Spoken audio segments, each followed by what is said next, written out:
What's up, guys? Mike BAK Phony here, and this is the Ascalon Catacombs. This is a level 30-ish dungeon available to players in Guild Wars 2. And what you're looking at here, this may be a little confusing, especially if you're watching this after you've already played the game for several hours, like in the future. This character that I'm playing right now is the Necromancer, and I've only played him for about maybe an hour. When I walked over to the actual instance entrance, there was this NPC that you could talk to, and he just says, oh, here you go, level 30, and then you just, you're level 30, and you have all of this gear and everything. So I just slapped on everything that it gave me, and hoped for the best as I entered this dungeon. Again, with very little understanding of even my class abilities. I did a lot of jumping around in the limited amount of time that I was actually able to play the game, like a lot of jumping around. Played probably about half the classes. I posted a poll on my Facebook page so that people can kind of give me feedback on what they want to see the most of, and then I kind of mixed it up a little bit with some of the things that maybe people wanted the least of, because I figured, you know, the ones that people want the most of are the ones that everybody's going to be doing videos on. So I just wanted to toss it up just a little bit. Now, what I learned as I was going through this is that the red circles are bad, the white circles are good. So this is something to keep in mind here.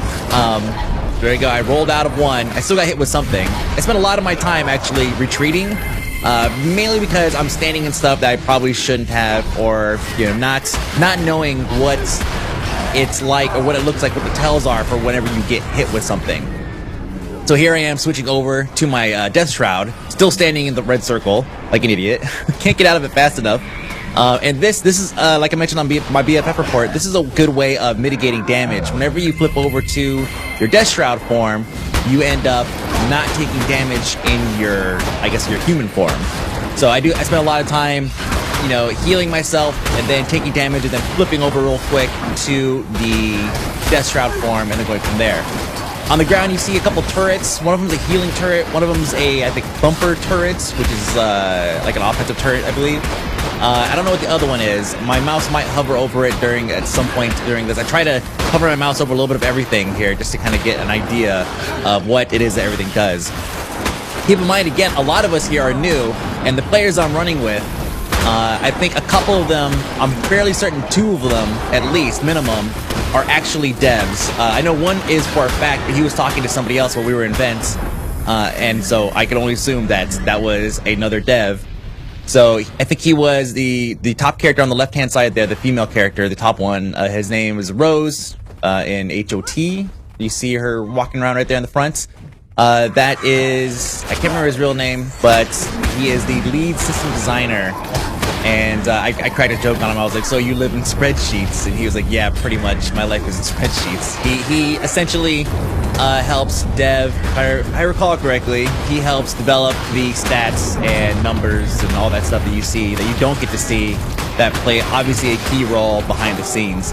The lower left side corner there, that's where the chat bubble is, or the chat area. I actually have that blurred out only because there was a lot of people talking in guild chats, and those were like other press members. So I don't want to have them, you know, they're asking questions and stuff like that, and I just kind of want to leave that stuff. Let them have their privacy there. But you could still see whenever somebody says something in the upper left corner where the party frames are. Those party frames, like right there. Okay, this part is tricky. He's going to explain what to do during this part. So I'll read it for those of you guys who maybe aren't into reading. See the red circles there? Those are traps. And he's going to walk across someone, or somebody's going to walk into one here in a second and just take it right in the arse. There we go. Just like that. So, of course, I'm like, okay, I guess I'm just going to be, just time it, not stand in the red circles. I still kind of took a little bit of damage there. So the boss comes out, or the mini boss or whatever, and notice I'm not even actually aiming at the boss, but I'm still able to interact by throwing things at it in that general direction. This is what I was talking about during the BFF report, where you don't actually have to have something selected in order to actually do damage to it, as long as you're aiming in that general direction. Granted, the actual abilities for casters might be a little awkward because you're ranged, so as you're moving around, you're switching targets quite often. But the majority of us here are actually ranged, so, and there's only one target, so this is actually kind of easy. Death Shroud form, again, that ability I just used, it was like something grasp. where I cast a circle on the ground, and the next time something walks into it, I am ported right into its face. So I can see how that could be kind of helpful in some cases. It's essentially a trap, but the trap part, that's the part that's sprung, is actually me showing up. Like, what's up? I'm Death Shroud in your face. I don't even know what I'm doing at this point. I'm just picking up boulders. He says I have to use it for a switch. So apparently everybody picked up a boulder. This gate opened and closed. That character right there on the left that we just passed, that's an NPC that's kind of running with us, like our guide.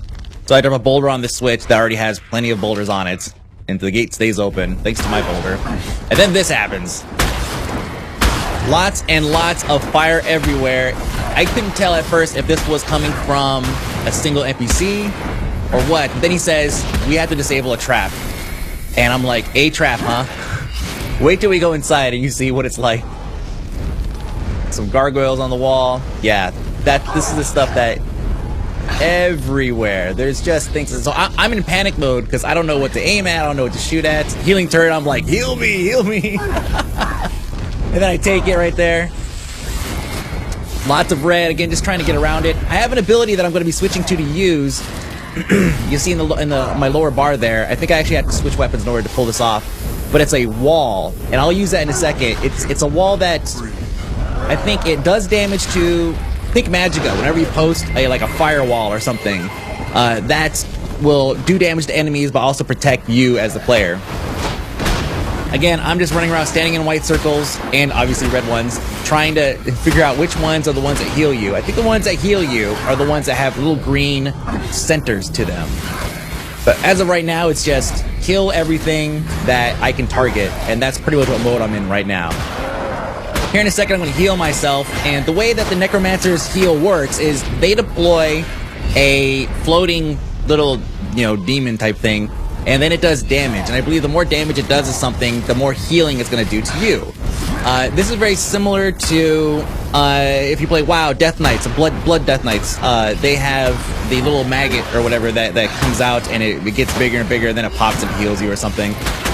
Very, very similar to that.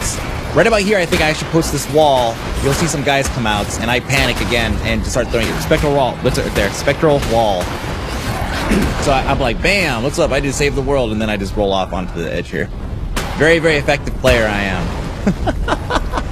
But you see, I got a shield on me, and I wish I could have more time to actually play with some of these mechanics, but when you're trying to get as much information on as many different characters as possible, damn, it's hard.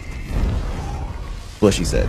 Alright, so a couple guys up there, I thought we were going to go that way. I'm sure that if you come back and you're in like exploration mode or something, then you'll probably end up going back that way. Now, I didn't mention that at the beginning. There's a couple different modes you can actually go through and play these dungeons. There's your standard story mode, which is what we're in now. We're going through the story. We got a couple bonus side stuff that we're going to do, and you'll see I'll pop up and say bonus something.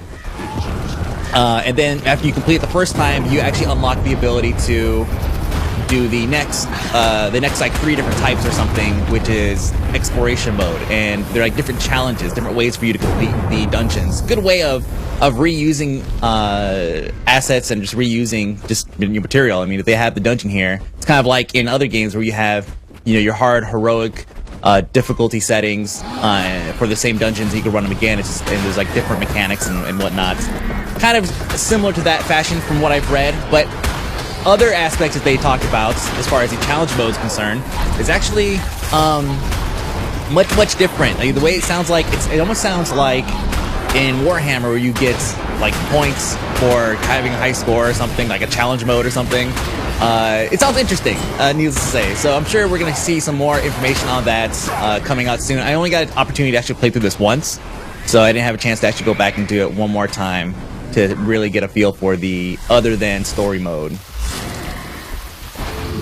Now you notice that it says Rose is targeted veteran. Oh, you can't see that part, but because it's blurred out. But whenever somebody targets something, I believe if they're like the party leader or something, then it'll give you the option of pushing T to select their target. It's basically like a built-in focus macro where it's whoever the main person is and they target something, then you hit T and you target them as well. Now back to the Necromancer mechanics. I'm sticking with this one because it's more offensive, but I do switch it up and go to a couple of different builds to try. The healing one, I think I panicked and tried to switch out of that, but I was in combat, so I couldn't. And what I should have done was actually have the healing one on my secondary. Notice I just changed my bars there by switching to my scepter or my stave. But I should have had the healing one on secondary. That way I could actually go through and swap to that and try it out. Ritlock, what are you doing here? I came to stop you from inciting a full-scale ghost rampage. Why are you here? I'm looking for King Adalbern's legendary weapon, the sword called Magdeer. Magdeer? So I had to skip it because people are waiting. And I didn't want to leave them waiting for too long. I actually already had to leave them before because for some reason Mumble and Vent, when used in conjunction with the Guild Wars 2 beta clients, shuts off the sound for Guild Wars 2. It's just a weird quirk that happens only with beta, I'm sure. So here he is, he's explaining stuff. So the next part is tricky. He spawns a bunch of ads. We have to take care of the ads, or else they will just continue to spawn. And I think I pretty much put myself on, like, I want to say I put myself on spawn duty, on ad duty, but I'm pretty sure I just don't know what I'm doing, and I'm just gonna kill anything that my spells happen to hit. Again, I'm very efficient like that. Notice my Blood Fiend there, ready to hook me up with some heals. Sacrifice for Master. Somebody over here summoning a bunch of sprites, or I don't even know what those are, gargoyles or something. Story time. Here we go. The ads pop out, and then it's just business time. Effects everywhere. Now, a lot of people are asking me, what's up with the frame rate? My frame rate does drop to about 15 frames per second during some parts of these fights. It doesn't matter if I'm running at 720p or 1080p or 1600 by 900. It doesn't actually matter where I'm running at. So I feel like it could be a limitation on my processor, maybe. I also found that the demo, even though I'd indicated for it not to install on my primary OS drive, it did install my primary OS drive, but it is an SSD, so it's not like that really made that much of a difference, but it could have probably sped up some loading times. But as far as processing and the graphics card, I can tell you guys what I have. I have an i7 920, it's an older computer now, actually. She's like 2.5 years old. But it's a i7 920, story time, and a 5770 graphics HD ATI card. Sword. Worry more about the sword. Yeah, I kind of flipped through this real quick.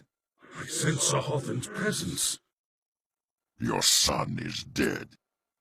Foul creep. You will fall. That's the boss man, by the way. We get to fight him at the end. For now, we have to go and, like, take care of his stuff. Notice, pulls enemies close, surrounds foes, or whatever. If you go back, read underneath his name, and under the names of almost all the mobs you fight, it actually gives you hints on what some of their abilities are. It's kind of interesting. Alright, so now I am experimenting with different builds. Not knowing what any of them do. Just like, oh yeah, this looks good, I'll put some of this stuff on. Anyways, back to the computer settings, or graphics and processing, all that stuff. So, it's an HD 5770 ATI card, and I overclocked it just a little bit, just to kind of squeeze a bit more out of this. I think I was at, like, 1400 and 900 or something. By processor and memory. Just a smidge. If you look at your ATI overdrive, I bumped it up to probably about maybe 15% of the way, the distance you could travel on the slider. Can't remember off the top of my head because I actually changed it back because I started getting a little bit of stability issues.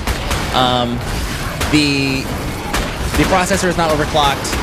The amount of RAM I have is actually pretty, it has no part in this whatsoever. I have, I think, 18 gigabytes of RAM, because I do video all the time. So, since the game really doesn't need anything more than, you know, maybe 6. I mean, that's really pushing it, probably needs like 3. The RAM really wasn't a limiting factor. So here's my wall again. I think I actually used it right this time. I don't know. The guys are taking damage, and my guys aren't dying, so I'm just going to assume that's because of me. There's the green circle with the with the, I'm guessing that's heals. I don't even know, and that's the thing here. I run through. Do I take a tick? No, no ticks. It's a moonwalk actually. That's it. There we go. This is a healing circle.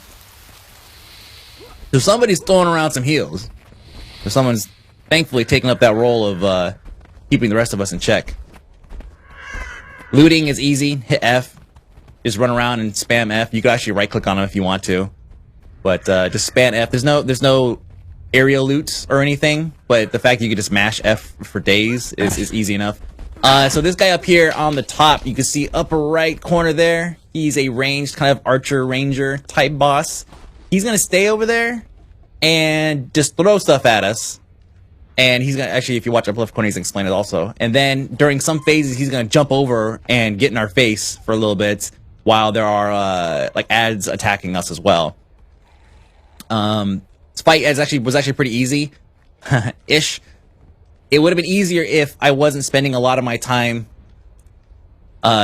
rolling off the cliff and into the little chasm there on the right hand side of the stairs. That kind of hurt a couple times.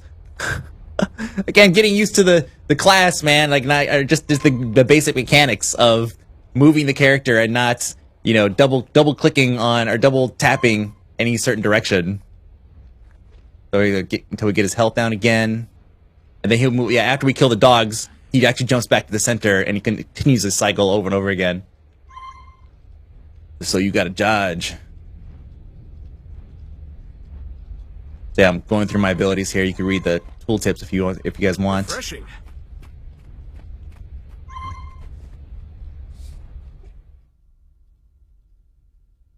Story mode. Your desire to destroy still unsatisfied, beast?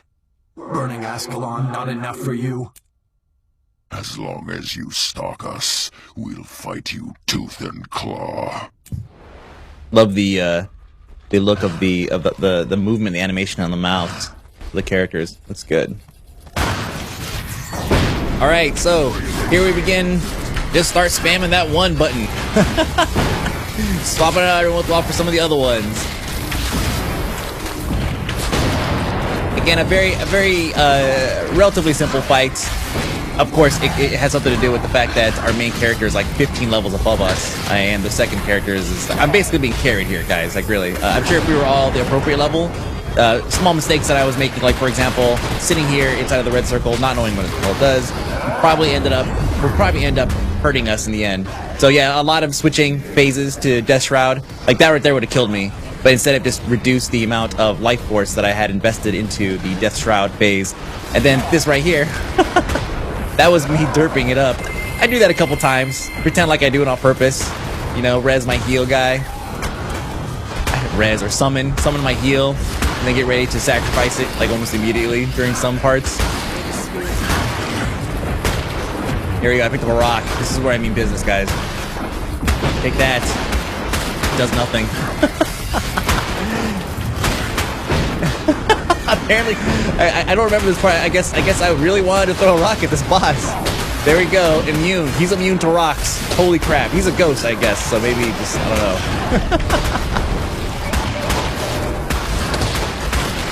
Look at all the crazy, what are the butterflies or something flying around me? I'm getting heals by green floating butterfly things, which is, I mean, I'm not dissing it by any means. It looks sick.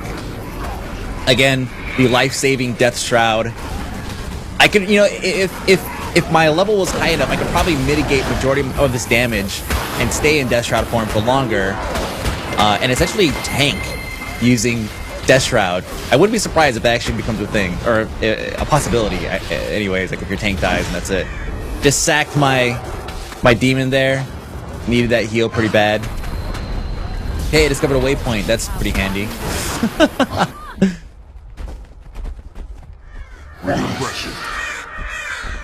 I guess the rock, I guess I needed another rock. I have no idea. But the boss is dead. The loot comes in the form of a box. You can also loot the body. So there's two different forms of loot. And I don't know if this changes when you switch from story mode to like any other mode. But you loot the body, you get loot. You loot the box here, you get loot. By the end of this run, I have so much loot. It's kind of ridiculous. But also kind of nice to not have to run something a billion times to get stuff. I must have picked up There's no roll, by the way. There was no like, oh, this gear popped up, roll for it. But I must have picked up probably 15 pieces of loot or something. Not every single piece was I able to use, of course. But I'm interested in seeing, further how their system of distributing loot goes. Because right now, I just took like all the loot that, I don't know if maybe it's on free-for-all and I just took it all or what. I have no idea. But I'm sure we'll explore that a little bit later. Now, here's some interesting information while we're standing around trying to figure out what to do next. If you are a max level character, and I think this only works in exploration mode, but if you're a max level character, supposedly you get brought down to within a certain number of levels from or within range of the actual dungeon itself. That way you're not running through and just cleaving everything inside of a dungeon, just like farming loot or anything. Now, seeing that my guy there is level 47, I wonder if his tool pane actually says effective level 36 or something. You know what I'm saying? So, like right now, I'm level 30, and everybody there says level 37, 42, 46, and 33. That 33 is me, I think. I don't know. Oh, no, that's not me. Still getting used to the UI, which, by the way, is great. I'm wondering if you open up their actual character pane, if it actually bumps them down a little bit to bring them in range of the dungeon itself to make it so they can't, again, steamroll it. So we just got done with some trash there. No big deal for this group. Here's what's interesting. I just mentioned the level thing, and I didn't notice before that, right? Because there's like flashing graphics and craziness all over the screen. I didn't notice before that it actually says level 30 by all of their names. So and up arrow, which I guess that means that maybe they are higher level than level 30, and so we have indeed been pulled back. Interesting. That was I think a bonus right there. If it said bonus, and that was indeed a bonus. I was too busy looking at their nameplates actually saying level 30, which actually it goes against what Guild Wars 2 wiki said, the official wiki, which said within 4 levels. That's very interesting to me. More trash, more trash. You see it says drains life, applies fear underneath their name. That is a very, very cool way of letting you know what these things do without without making you pay to learn by just dying over and over again. Okay guys, this time let's go back and kill that trash mob because he has this ability that we keep on not seeing or whatever. Low on health. Swapping stuff out. Oh yeah, so what I just had was more of a melee type build. Don't think I was a real fan of it. Yeah, swap out to whatever this. I think this is the heal one. Let's watch the tooltips. Over that mouse. Come on, Mike B. See, steal life force from your foe with a slash. Siphon life. Okay, so this is more of a heal myself build. Right, exactly. And this is me going, crap, I don't want to do this. No, story! Why are you here? This is the land of ghosts. Stand down, Spectre. We seek... Yep, and then there's that. So, yeah, look at the nice firewall there. Like, bell firewall. Just set myself on fire. Had to get in there somehow. No idea what the actual mechanics here are, but it shouldn't be too hard to figure out. Especially since, it's really just a whole lot of stay out of the red circles and focus on the thing that's doing all the damage, and if anything else pops up, kill those. Seems pretty straightforward. It even says summons minions, steals health from minions, so obviously you want to kill the minions, which is pretty much what I'm doing. I think that's what I thought I was doing. Yeah, bone minion, there it is. Okay, see, I kind of knew what I was doing. Now, you see where it says push F to control? So there's a gear above the engineer's head over there. He is actually using that thing to, I guess, lob those little mortar shells in. It's kind of cute. Just lobbing these little mini mortar shells in. So unintimidating. But still, a cool mechanic, right? Like, you drop a turret, and then you man the turret, and then you go to town on these things. That's a very, very cool mechanic. Lots of bone minions floating around here. Probably should have spun around and taken care of those. Instead, I'm going to go into this form. Now, what I'm doing right here, as I'm attacking, if something dies, then I get a little bump on that 4th ability. I haven't learned that ability yet because I can only learn it by actually using other abilities. Does that make sense? So as I use it, and say they die, I get a small bump in skill number 4, and then when it fills up, it then unlocks that ability. So think of this like in the old school, like WoW way of, or in most actually most older MMOs, we have to like learn skills or up your proficiency in like various weapons. Well, here it's kind of like that, where if you arm a weapon combination that you've never used before, you will only have 1 skill. But as you kill things using that 1 skill, then you'll unlock skill number 2, and then 3, and then so on and so forth. This also is true for the Death Shroud. The Death Shroud has its own set of abilities that you only can unlock by actually being in Death Shroud and killing things. So during a lot of these fights, you're going to see me switch to Death Shroud mode right before something dies, and it seems very unnecessary. But the reason why I'm doing it is because I'm trying to get that last skill unlocked so I can see what it is. I don't remember off the top of my head what it is, but I'm pretty sure it's something probably pretty cool. It is the 4th ability, by the way. Oh, look, a boulder. I clearly need this. People are floating in the air. I think those are people... If you notice, there were like names of other players, I think. I'm not sure, actually. But we're in another boss zone. This one's actually really cool. I'm just going to sit back and let you guys hear this one out once it starts, because the way that the bosses kind of present themselves is actually pretty sick. Here we go. Of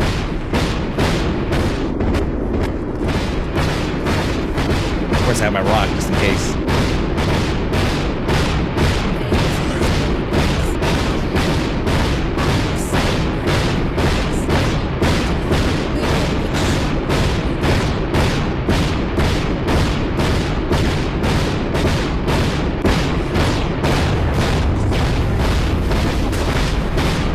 I thought that was kind of interesting, so I throw a rock.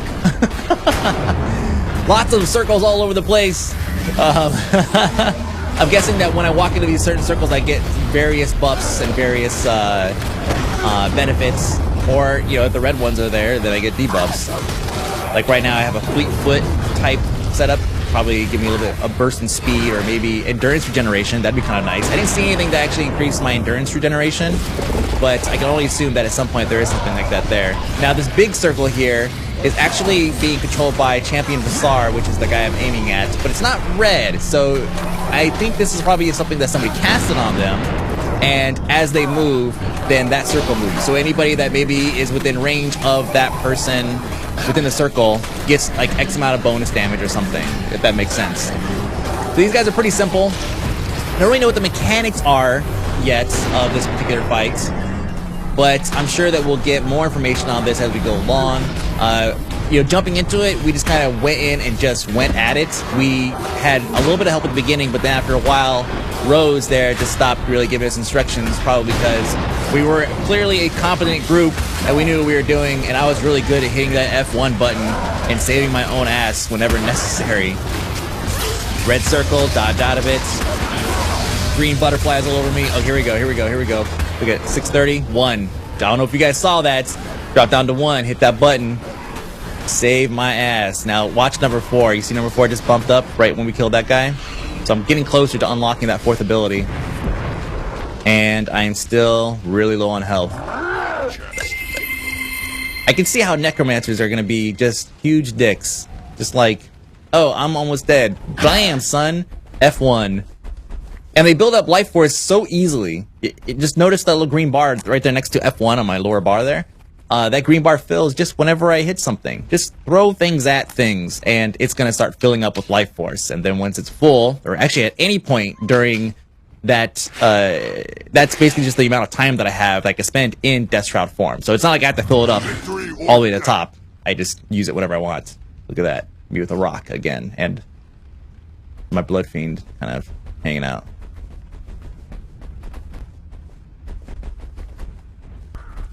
"20 minutes later, we decide to actually roll out." I have no idea what took so long.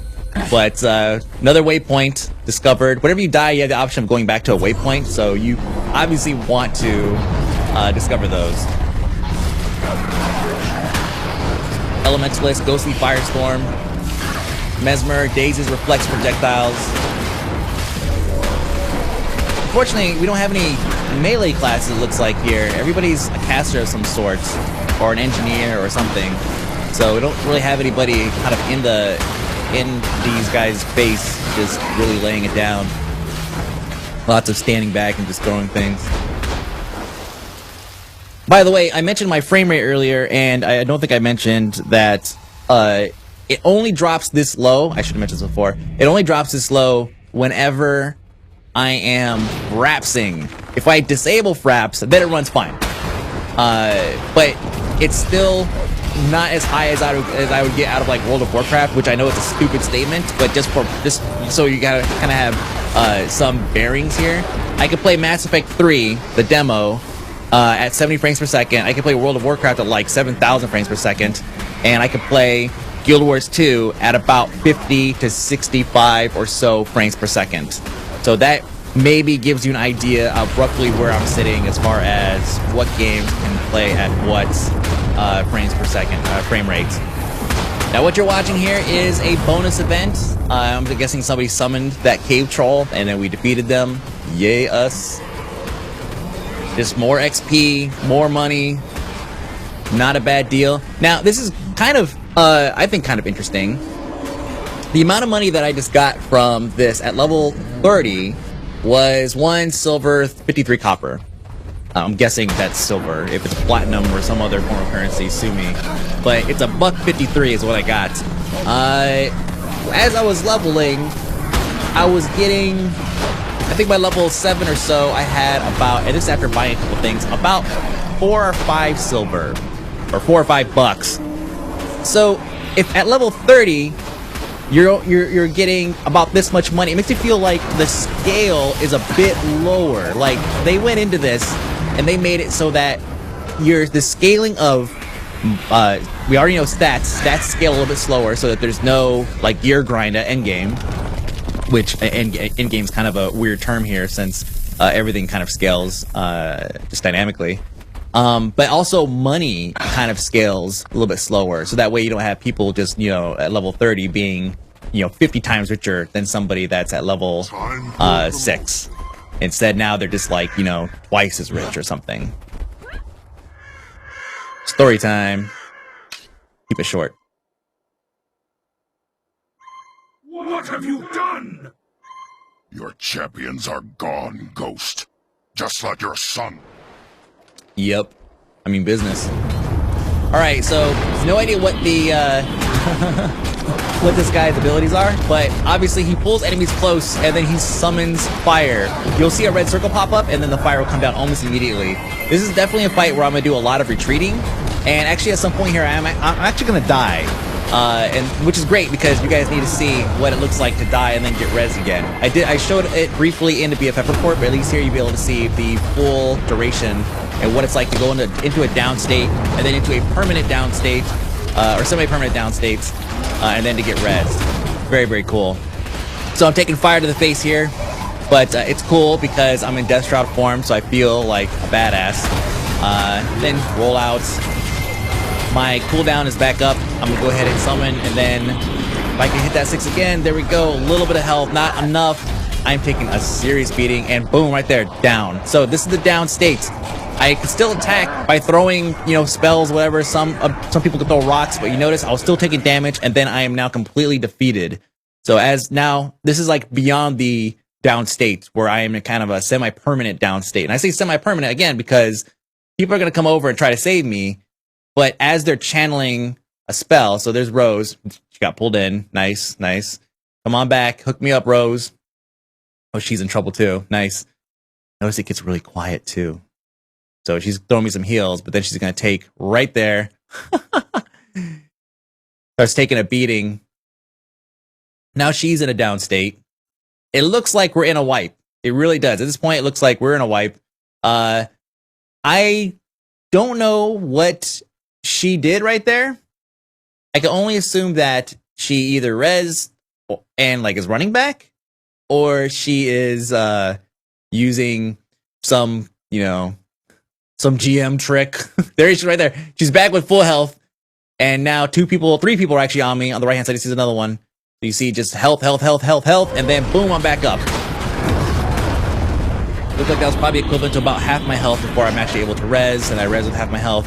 Obviously, switch right back to this because this is where I could actually take a little bit of a beating and still dish out a good amount of damage. Just mashing keys. That 2 key I don't really use that much just because that's the one that I cast it and then I get pulled in close to the boss. And this is a situation where he's going to do that for me anyways, so I'm going to go ahead and just not try really hard not to get pulled in and get close to him. You've defeated me, but what have you gained? Much deadlier things stir beneath us. They'll consume you all. Magdare is shattered, but I know a blacksmith who can mend these pieces. For you, the sword would be... What? I thought it would... Remind me of... There we go. And I got a mask. Hey. A long time ago, I led us into a disaster. He blames me. They all do. The thing is... Being quiet, let you listen. Right. Refreshing. There we go. All right, so that was pretty much the run for Ascalon Catacombs. You see, I got tons of gear out of this thing. Just a ridiculous amount of gear. I know not everybody was looting stuff, but again, I don't know how the loot system here works. I think that everybody just has their own loot table, so I just get to loot stuff, and that's it. I didn't see in the lower left corner where it said so-and-so got this item, so-and-so got this item. So you're not missing out on anything there. I didn't have the combat one opened, which is probably where it actually ends up sitting. Here's a close-up shot of my dude with my cool masquerade mask on. And then, of course, showing off a little bit with that death shroud, baby. But that's pretty much it, guys. That is the Ascalon Catacombs. That was the dungeon available for us in the press beta event. There's some water surrounding the area platform we were just on. I decided to jump into it. There was no mobs down here, but I wanted to jump into it just so you guys could see what it looks like when you're swimming underwater. And then when you come out of water, your screen is covered in water droplets, which is great. And then your bars change back over. Completely new bar set when you go underwater. Very, very cool. But that's pretty much it, guys. So thank you very much for watching. Subscribe. Check it out. Check out this video on GameBreaker.tv. Check out the BFF report on Zam.com. Check me out, /AKMikeB or AKMikeB on Twitter and Facebook.